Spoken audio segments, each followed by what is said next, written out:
Semiconductors आज start करना था हम लोगों को।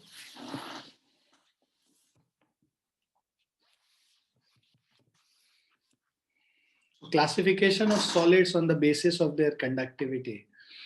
So, on the basis of relative values of electrical conductivity, which is sigma, and resistivity rho, the solids can be classified into following categories. So, पहला है metal conductors. Metal conductors क्या हैं? These are those solids which have high conductivity and low resistivity. है ना? Conductivity high होगी और resistivity low होगी. ठीक है? और for example, aluminum, copper, silver, gold, etc. Now, the value of conductivity for such material lies in between 10 to the power. So, value of conductivity for such material lies in between 10 to the power 2 to 10 to the power 8 Siemens per meter. And the value of resistivity lies in 10 to the power minus 2 to 10 to the power minus 8 ohm meter. Now, silver Ag is the best metal conductor. Now, insulators, these are those solids which have very low conductivity and very high resistivity. Insulators से conductivity less होगा और resistivity उसका मतलब conductivity less है मतलब resistivity high है. So very low conductivity and very high resistivity. Examples of insulators are rubber, plastic, putty, etc. Okay. The value of conductivity for for insulators is less than 10 to the power minus 8 Siemens per meter, and resistivity is more than 10 to the power 8 ohm meter.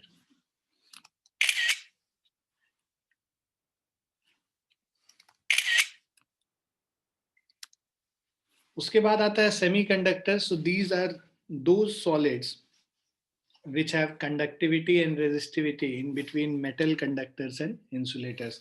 तो semiconductors का conductivity और resistivity वो insulators और conductors के बीच में कहीं lie करेगा. ठीक है.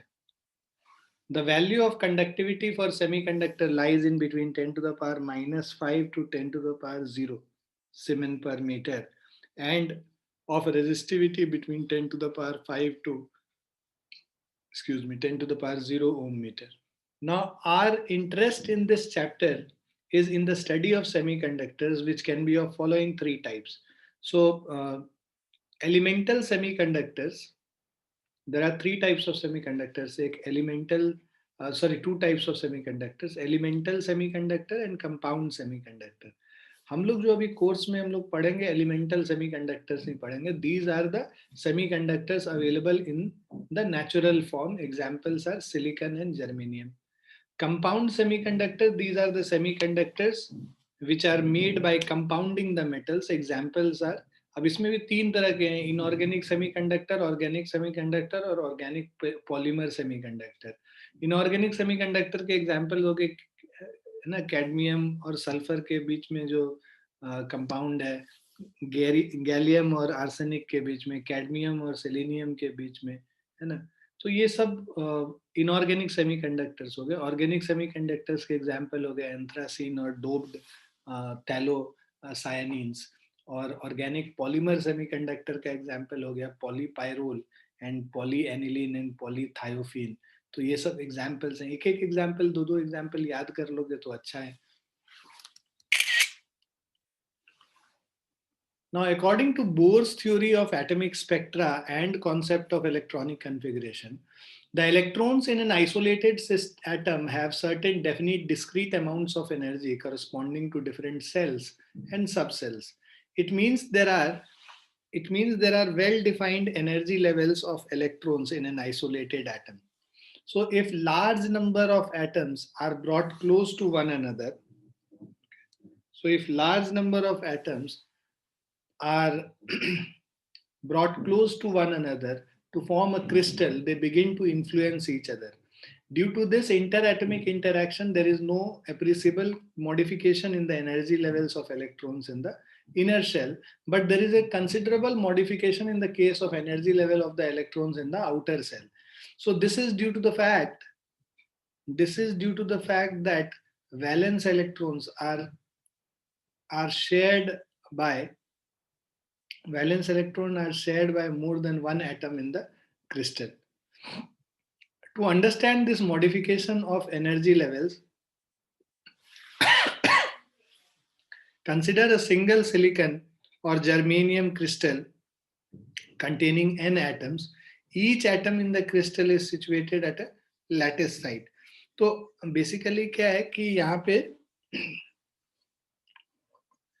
जो इनर शेल्स हैं, इनर शेल्स में तो कोई मॉडिफिकेशन होता नहीं है ना, इंटर एटमिक इंटरेक्शन की वजह से, बस आउटर जो शेल है, ठीक है, तो वहां पे आउटर शेल्स में there is a considerable modification.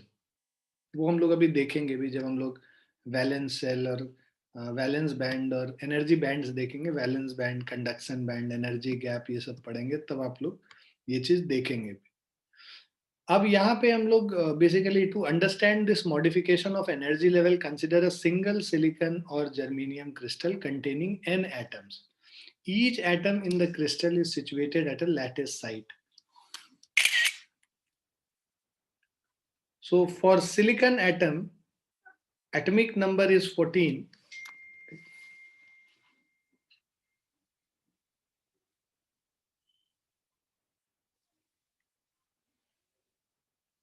ठीक है. So for silicon atom, atomic number 14, the electronic configuration is 1s2, 2s2, 2p6, 3s2, 3p2, and for germanium atom, atomic number 32, the electronic configuration is 1s2, 2s2, 2p6, 3s2, 3p6, 3d10 और 4s2, 4p2.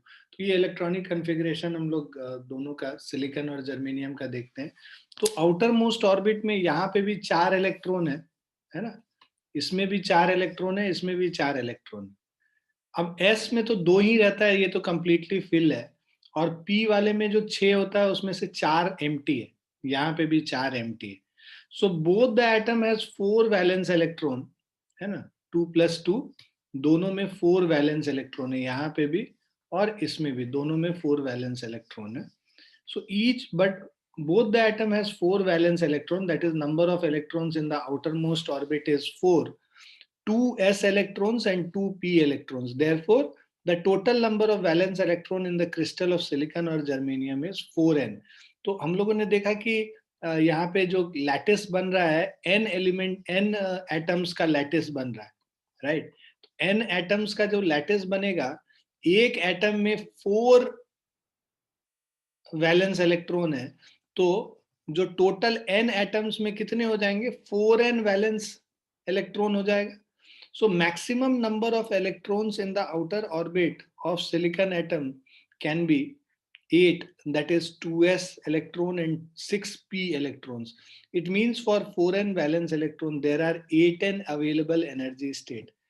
भाई हर valence electron, मतलब जो number of valence electron possible in the valence cell is 8. So maximum number of electron possible is 8, जिसमें से 2 होगा s 2s electron और 6p electron है, तो 8 इलेक्ट्रॉन एक एटम में जगह होगा.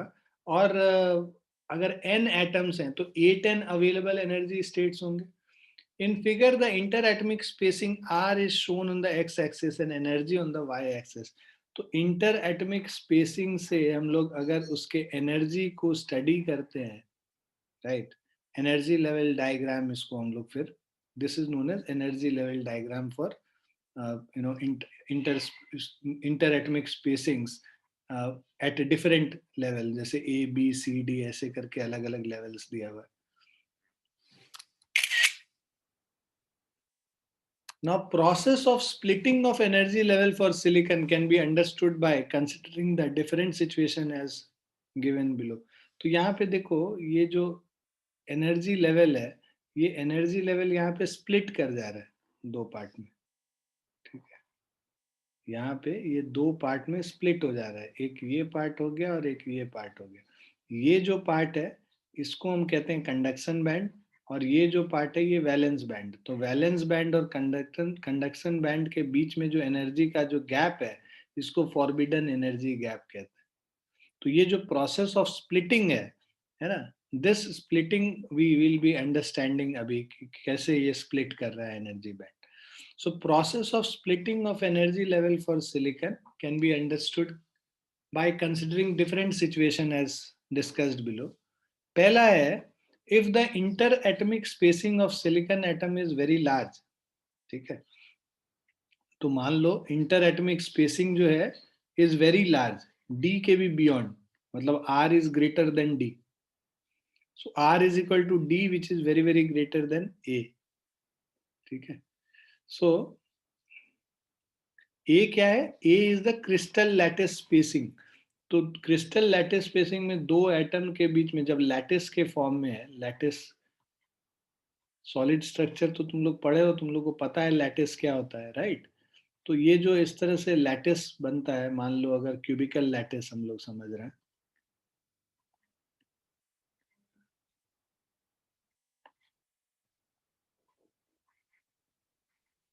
राइट? तो ये लैटिस में जो इन दोनों के बीच का जो डिस्टेंस है उसको ए हम लोग लिख रहे हैं.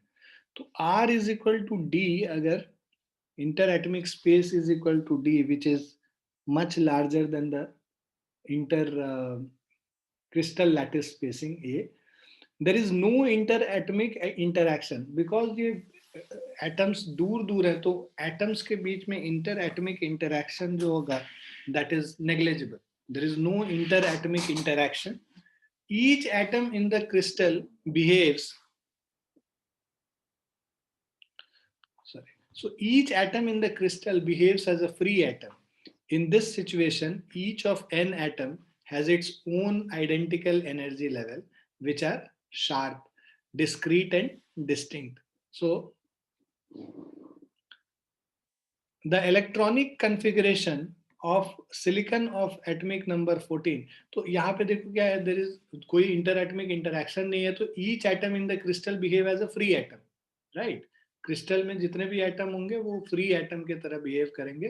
इन this situation each of an atom has its own identical energy levels which are sharp, discrete and distinct. The electronic configuration of silicon of atomic number 14 is. तो ये हो गया हमारा एटॉमिक इलेक्ट्रॉनिक कॉन्फ़िगरेशन सिलिकॉन का. This shows that the outer two subshells of silicon atom contain 2 electrons in 3s subshell and 2 electrons in 3p subshell. अभी हम लोग देखे भी थे. Whereas 6 electrons are required to completely fill the 3p subcell. Thus, in the silicon crystal under study, there are 2n electrons completely filling 2n possible 3s levels, all of which are of the same energy, and there are 6n possible 3p levels, out of which only 2n levels are filled, and all the filled 3p levels have the same energy. Now, all these facts follow from Pauli's exclusion principle. So when the interatomic spacing is less than d, okay, so interatomic spacing जो है, तुम लोग को किसी ने message भेजा है कि वहां पे से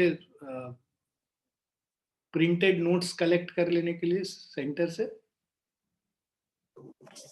नहीं सर, अभी तक तो नहीं आया.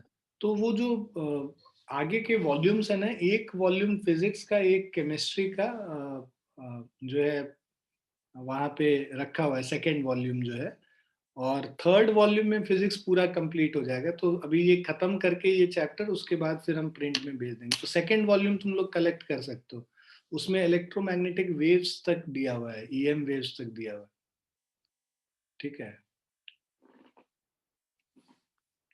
तो उससे पढ़ने में तुमको आसानी होगी. मतलब नोट्स एक जगह रिटन फॉर्म में होगा तो उसमें पढ़ने में ज्यादा आसानी होगी. So when the interatomic spacing r is less than d. अब देखो इस केस में आते हैं, d से लेस और c से ज्यादा, इस बीच में c और d के बीच में इंटरएटॉमिक स्पेसिंग है. c less than r less than d. So there is no visible splitting of energy levels. यहाँ पे भी एनर्जी लेवल स्प्लिट नहीं कर रहा है. एनर्जी लेवल्स दो है, देखो यहाँ पे बिल्कुल अलग अलग सेपरेट ही बना हुआ है. ठीक है, there is no visible split in energy levels. उसके third case, when the interatomic spacing r is equal to c. जब c के बराबर आ जाएगा यहाँ पे, तो यहाँ पे स्प्लिटिंग स्टार्ट हो रहा है. ठीक है, so r is equal to c. The interaction between outer most shell electron of neighboring silicon atoms becomes appreciable. As a result, the energy of electron corresponding to 3s and 3p levels of each atom start changing. That is, splitting of these energy levels commence, whereas there is no change in the energy level of electron in the inner cell. Outer cell में 3s और 3p level का जो energy level है उसमें splitting होने लगता है, बाकी में कोई change नहीं है ना, जो inner cells में कोई change नहीं है. ठीक है.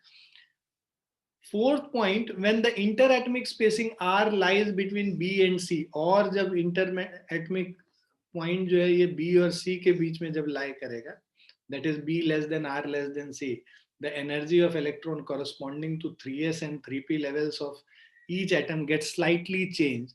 Instead of a single 3s or 3p level, we get a large number of closely packed levels, that is 2n levels corresponding to a single 3s level and 6n levels for the single 3p level of an isolated atom. So this spreading of energy corresponding to 3s and 3p levels reduces the energy gap that existed between 3s and 3p. तो तुम देखो ये energy gap जो exist कर रहा था ना, वो एनर्जी गैप धीरे धीरे कम होता जा रहा है. ठीक है, सी से लेके बी तक में जाते हैं. right? So ये होता क्यों है? Because spreading of energy corresponding to 3s and 3p. So यहाँ पे क्या है कि large number of closely packed levels है, 2n levels corresponding to single 3s level and 6n level for single 3p level of an isolated atom.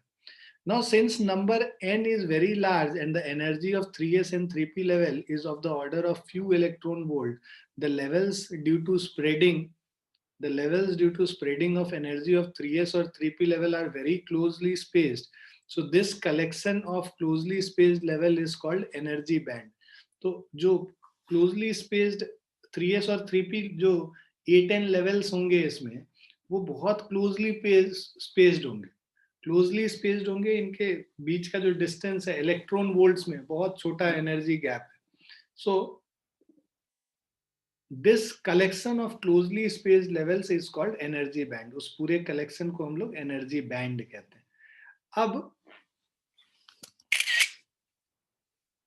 when the interatomic spacing R becomes equal to B but greater than A, तो ये देखो अगर हम लोग का ये यहाँ पे आ गया, अब B और A के बीच में यहाँ पे interatomic spacings में जाते हैं, the energy gap between 3s and 3p levels completely disappear.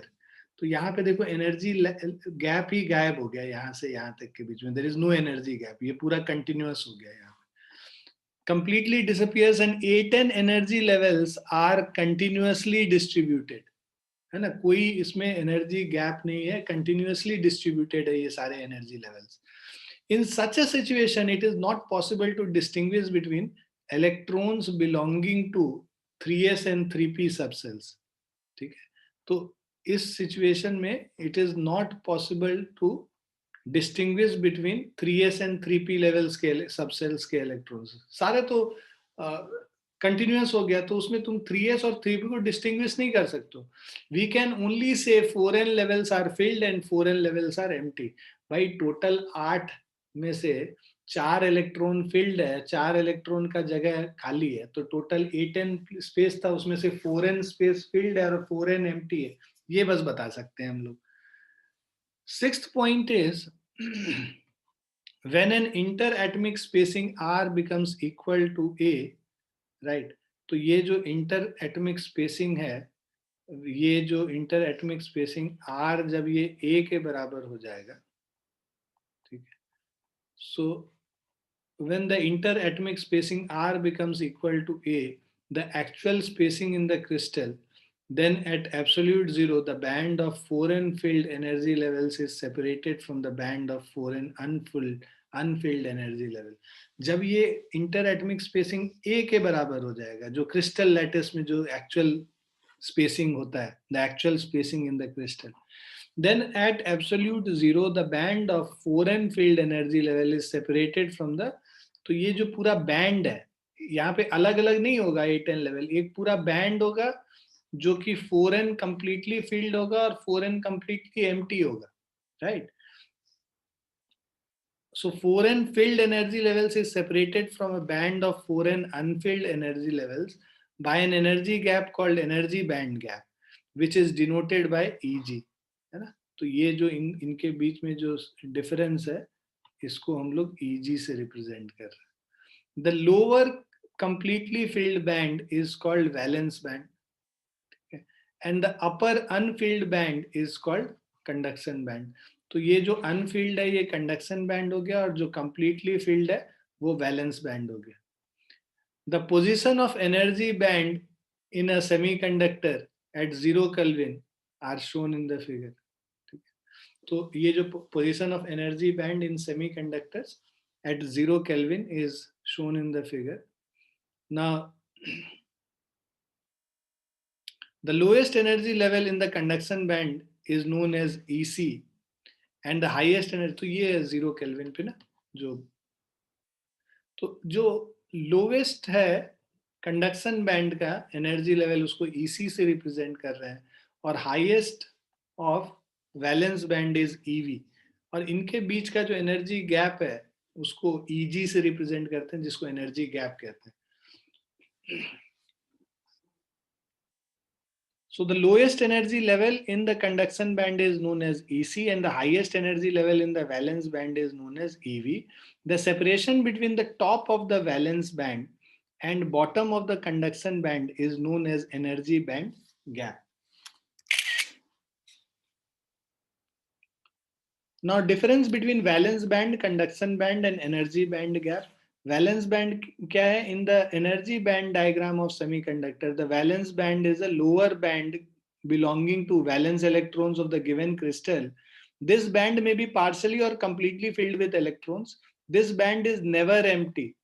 In this band, electrons are not capable of gaining energy from external electric field. Therefore, the electrons in this band do not contribute to the electric current. Conduction band क्या है? In this band, है ना, conduction band जो ऊपर वाला band था, in the energy band diagram of semiconductors, the conduction band is an upper band in which the electrons are not present at 0 Kelvin. 0 Kelvin में वहां पे कोई भी इलेक्ट्रॉन नहीं.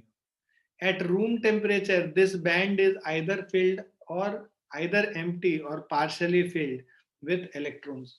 ठीक है, तो रूम टेम्परेचर पे ये जो बैंड है कंडक्शन बैंड, या तो एम्प्टी है या फिर पार्शियली फिल्ड विथ इलेक्ट्रॉन है. In this band, electrons can gain energy from external electric field. तो अगर इसको external electric field में रखोगे तो ये वाले जो बैंड में electrons हैं, that will gain some energy, right, and contribute to the electric current. Conduction band में जो इलेक्ट्रॉन है उसी के वजह से इलेक्ट्रिक करंट होगा. Now, energy band gap. In the energy band diagram, energy band gap is the separation between the highest energy level of the valence band and the lowest energy level in the conduction band. हम लोगों ने देखा था ये conduction band और ये valence band था हमारा, है ना. तो यहाँ पे कंडक्शन बैंड का लोएस्ट एनर्जी लेवल और वैलेंस बैंड का हाईएस्ट एनर्जी लेवल के बीच में जो गैप है इसको एनर्जी गैप कहते हैं. ठीक है. Now, in the energy band diagram, energy band gap is the separation between highest energy level of valence band and lowest energy level in conduction band. Electrons are not fully in this band. This band is completely empty. The minimum energy required for shifting electrons from valence band to conduction band is called energy gap. तो ये जो minimum energy required for shifting electrons from valence band to conduction band,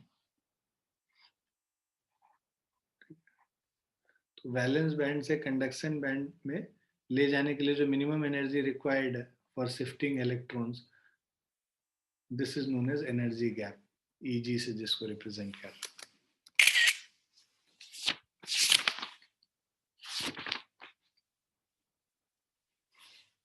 So if lambda is the wavelength of radiation used in shifting the electrons from valence band to conduction band, the energy band gap is given as. तो energy band को अगर एक electron को valence band से हम लोग को conduction band में लेके जाना है तो एनर्जी जो हम लोग को देना होगा that is equal to let's say h nu, है ना, जो बाहर से हम लोग रेडिएशन देते हैं जिससे इलेक्ट्रॉन शिफ्ट करेगा, उस रेडिएशन का जो एनर्जी है वो एच न्यू के बराबर होना चाहिए, उससे जो एनर्जी मिल रहा है, that is H C by lambda. H is called Planck's constant. C is the velocity of light, the energy band gap. तो ये जो एनर्जी बैंड गैप है अलग अलग मटेरियल के लिए अलग अलग होगा, तो उसके अकॉर्डिंग हम लोग को वेवलेंथ ऑफ रेडिएशन जो चूज करना पड़ेगा. Now distinction between conductors, semiconductors and insulators on the basis of their energy bands. So metals are good conductors of electricity. Insulators are very poor conductors of electricity, whereas semiconductors have the conductivity in between that of conductors and insulators. तो अब ये Fermi energy और Fermi level क्या होता है ये जानने की जरूरत है. Fermi energy is the maximum, basically ये सारे टर्म्स हैं जो आगे समझने में हेल्प करेगा, तो ये सबको समझना जरूरी है. Fermi energy is the maximum possible energy possessed by free electrons of material at absolute zero temperature. तो एब्सोल्यूट जीरो टेम्परेचर पे जो मैक्सिमम पॉसिबल एनर्जी किसी फ्री इलेक्ट्रॉन के पास होगा उसको फर्मी एनर्जी कहते हैं. Value of Fermi energy for different material is different, material पे डिपेंड करता है. Fermi level in semiconductors, so it is that energy level in energy band diagram of semiconductor for which the probability of occupancy, that is presence of mean current earners, electron or holes, become half. For the present situation, अभी जो हम लोग पढ़ेंगे उसके लिए Fermi level को क्या समझना होगा. Fermi level may be defined as that energy level in the energy band diagram of semiconductor which corresponds to the center of gravity of conduction electrons and holes weighted according to their energies.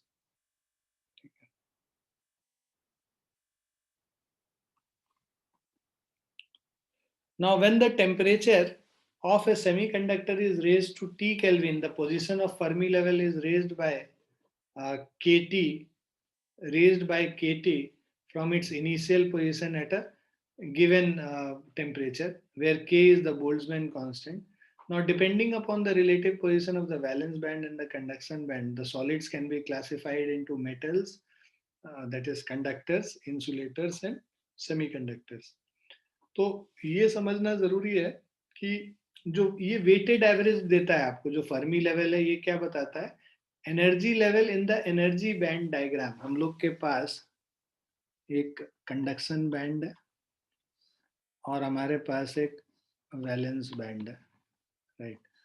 तो और ये हमारा energy gap हो गया. तो अब ये Fermi level क्या है कि this is the energy band diagram defined as energy level in energy band diagram in semiconductor which corresponds to the center of gravity of conduction electrons and holes weighted according to their energies. तो जो उसका weighted average निकालते हैं जो उसमें energies है ना, conduction electrons और इसमें होल्स में, तो वो हमें उसका एनर्जी लेवल जो है वो फर्मी लेवल होता है. ठीक है.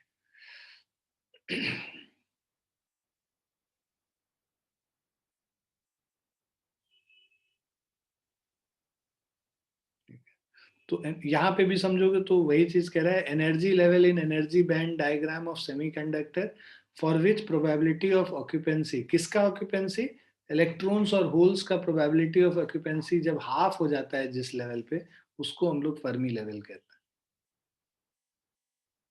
Now, depending upon the relative positions of valence band, conduction band, the solids can be classified into metals, insulators and semiconductors. अब देखो मेटल कंडक्टर है, मेटल कंडक्टर में या तो कंडक्शन बैंड ही पार्शियली फील्ड होगा या फिर वैलेंस बैंड और कंडक्शन बैंड एक दूसरे में ओवरलैप कर रहे होंगे. तो कंडक्शन बैंड तो इसमें तो कुछ होता नहीं है, फ्री रहता है. तो बिकॉज जो यहाँ पे जो कंडक्शन बैंड है हमारा, उस कंडक्शन बैंड और वैलेंस बैंड का कुछ जो है इसके अंदर चला गया, ओवरलैप हो गया. तो अब इसके पास इतना स्पेस है फ्री इलेक्ट्रॉन्स को मूव कराने के लिए, ये जो फ्री इलेक्ट्रॉन्स वैलेंस बैंड में प्रेजेंट है. यहाँ पे पार्शियली फील्ड है तो इसमें ऑलरेडी फ्री इलेक्ट्रॉन्स है, वो मूव करेगा तो कंडक्शन बैंड में कंडक्टर का काम करेगा, बेसिकली कंडक्टिंग प्रॉपर्टी वो एग्जिबिट करेगा. So the energy band diagram for a metal is such that either the conduction band is partially filled with electron, ये वाला केस है ना, कि कंडक्ट हम लोग के पास दो था, एक कंडक्शन बैंड था और एक वैलेंस बैंड था. अब इस कंडक्शन बैंड में भी थोड़े से इलेक्ट्रॉन्स मौजूद हैं. अब वो इलेक्ट्रॉन्स जब मूव करेंगे, ये फ्री इलेक्ट्रॉन्स हैं, ये जब मूव करेगा कंडक्शन बैंड के अंदर तो कंडक्शन होगा. फिगर ए में जो शो कर, और the conduction and valence band partly overlap each other and there is no forbidding energy gap. यहाँ पे एनर्जी गैप है ना, वहां पे कोई एनर्जी गैप नहीं है क्योंकि दोनों एक दूसरे के ऊपर ओवरलैप कर गया. ठीक है, तो इस केस में भी this is also considered as a conductor. In both the situation, it can be considered that metal has a single energy band which is partly filled and partly empty. Many electrons, तो single energy band, ये देखो ये partly field partially field है conduction band और partly empty है. Many electrons from below the Fermi level by acquiring a little more energy from any source can shift to the higher energy levels above the Fermi level in the conduction band and behave as free electrons. तो Fermi level के below जो electrons है ना, वो भी थोड़ा सा बाहर से कहीं से एनर्जी गेन करके फर्मी लेवल के ऊपर चला जाएगा और फर्मी लेवल को क्रॉस करने से वो फ्री इलेक्ट्रॉन जो है कंडक्शन बैंड में पहुंच जाएगा. एंड कंडक्शन बैंड में पहुंच के फर्मी लेवल ये जो फ्री इलेक्ट्रॉन्स की तरह बिहेव करने लगेगा. In this situation large number of electrons are available for electrical conduction since resistance of such a material is low और conductivity is high. तो यहाँ पे ये जो कंडक्टर्स में कई सारे फ्री इलेक्ट्रॉन्स हो गए भाई, फर्मी लेवल को क्रॉस करके कंडक्शन बैंड में जाने से कई सारे फ्री इलेक्ट्रॉन्स हो गए जो इलेक्ट्रॉन्स पहले नीचे थे. अब वो जो इलेक्ट्रॉन्स है जब मूव करेगा तो उसके वजह से कंडक्टिविटी हाई रहेगी.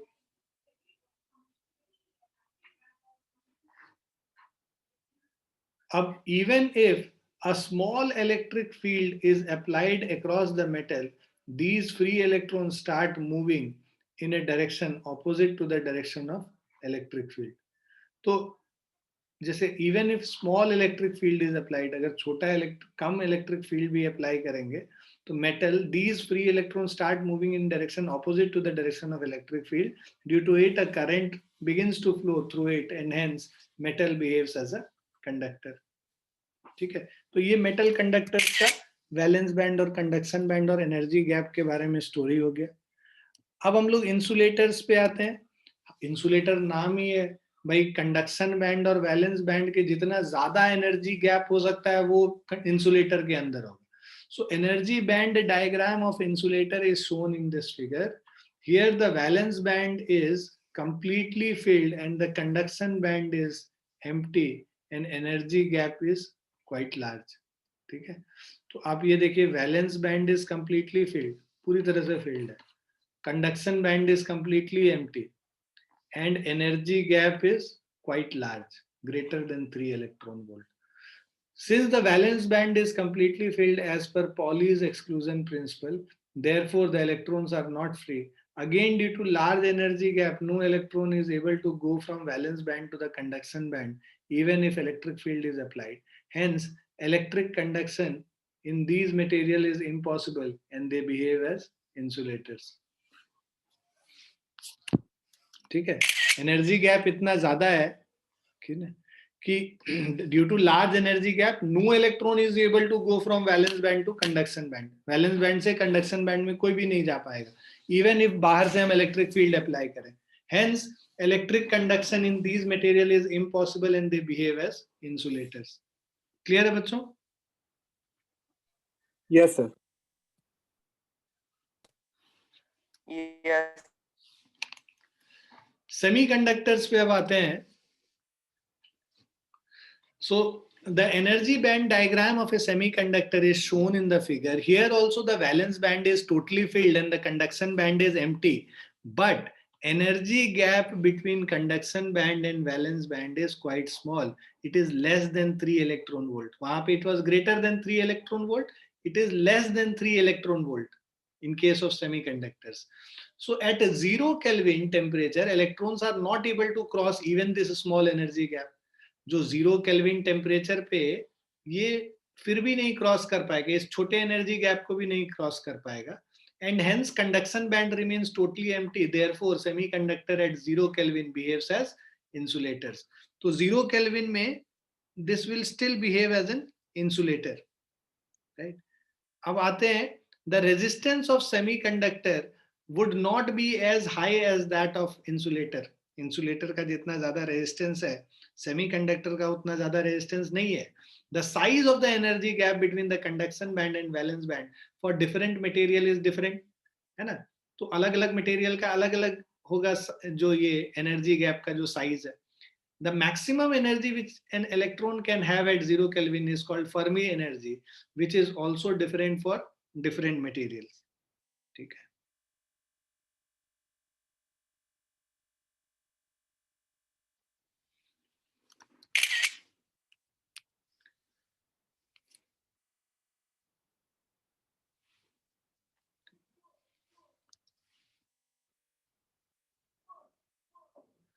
Intrinsic semiconductors, a semiconductor which is free of every impurity is called intrinsic semiconductors. The electrical conductivity of a pure semiconductor is totally governed by number of electrons excited from the valence band to the conduction band and is called intrinsic conductivity. तो electric conductivity semiconductor का किस पे depend करेगा? So it depends on the जो pure semiconductor है. Intrinsic semiconductor मतलब जिसमें कोई impurity नहीं है, pure semiconductor. So electrical conductivity of a pure semiconductor is totally governed by number of electron excited from the valence band to the conduction band. Excite करके मतलब बाहर से जो हमने एनर्जी दिया उससे excite करके जो वैलेंस बैंड से कंडक्शन बैंड में जो इलेक्ट्रॉन्स कूद के पहुंच जाएंगे, है ना, तो वो रिस्पॉन्सिबल है इलेक्ट्रिकल कंडक्टिविटी के लिए. क्लियर है? Yes, sir.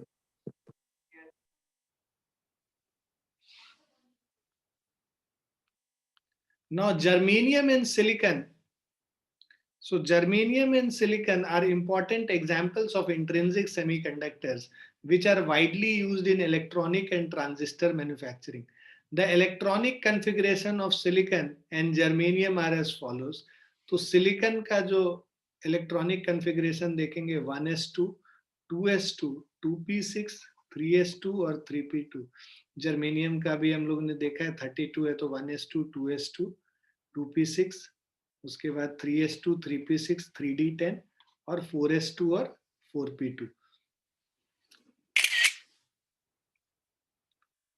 So ये हमारा लैटिस स्ट्रक्चर है जर्मेनियम का. Both the atoms have thus 4 valence electron.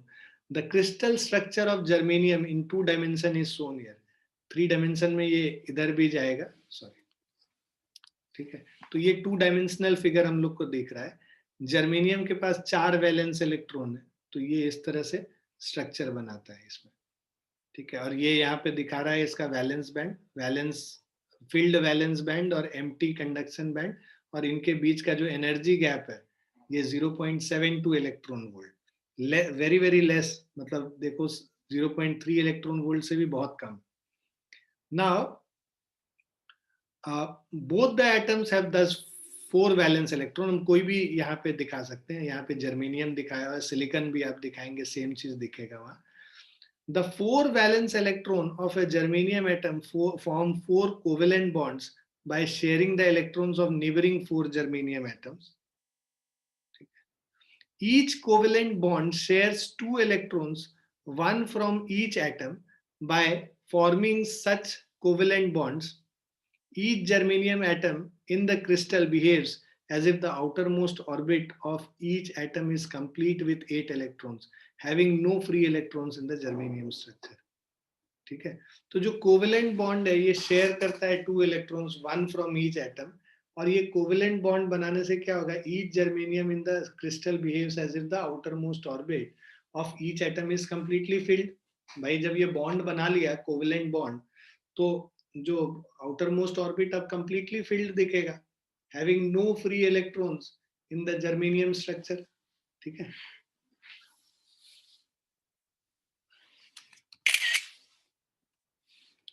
At temperature 0 Kelvin for germanium structure, the valence band is all full. The energy gap is 0.72 electron volt and conduction band is totally empty. Since no electron is available for conduction, therefore the germanium crystal at 0 Kelvin act as an electrical insulator. The conduction is possible if some of the electrons break away from their covalent bond and become free. The minimum energy required to break a covalent bond is 0.72 electron volt for germanium, जो कि यहाँ energy gap दिख रहा था. और silicon के लिए वो क्या है minimum energy 1.1 electron volt for silicon. Even at room temperature, the thermal vibrations of the atoms provide energy to the electron in valence band to enable some electrons to cross the energy gap and enter into the conduction band as free electrons, accounting for some electrical conductivity of the semiconductors. Now, higher is the temperature, larger will the number of electrons crossing over to the conduction band. जैसे जैसे temperature बढ़ाएंगे, यहाँ पे तो 0 kelvin पे हम लोग बात कर रहे हैं, जैसे जैसे टेम्परेचर को बढ़ाएंगे वैसे वैसे जो नंबर ऑफ इलेक्ट्रॉन जंप करेगा वैलेंस बैंड से कंडक्शन बैंड में वो इंक्रीज करेगा. So in intrinsic semiconductors at room temperature, Fermi level is about halfway in the energy gap. जो intrinsic semiconductors हैं room temperature में Fermi level is halfway in the energy gap. इसका मतलब कि ये तुम्हारा लेट्स से कंडक्शन बैंड है, ये वैलेंस बैंड है, और जो फर्मी लेवल होगा ये एग्जैक्टली मिडवे यहाँ पे होगा. So this is your Fermi level.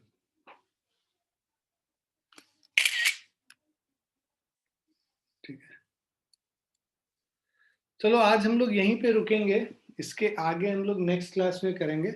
ठीक है बच्चों, तो अभी ये 3 या 4 क्लास लगेगा क्योंकि हम सिलेबस पूरा मैच किए, हम लोगों का जो जो चीज आ रहा है और जो जो चीज हटा है उस हिसाब से इसमें तो थोड़ा लगेगा, और थोड़ा आगे भी है जहाँ पे हम लोग पीएन जंक्शन जो ये सब करेंगे, एक्सट्रिंसिक सेमीकंडक्टर्स करेंगे, और उसका यूज हम लोग जो रेक्टिफायर्स को बनाने में करते हैं, हाफ वेव रेक्टिफायर और फुल वेव रेक्टिफायर वो वाला. ठीक है.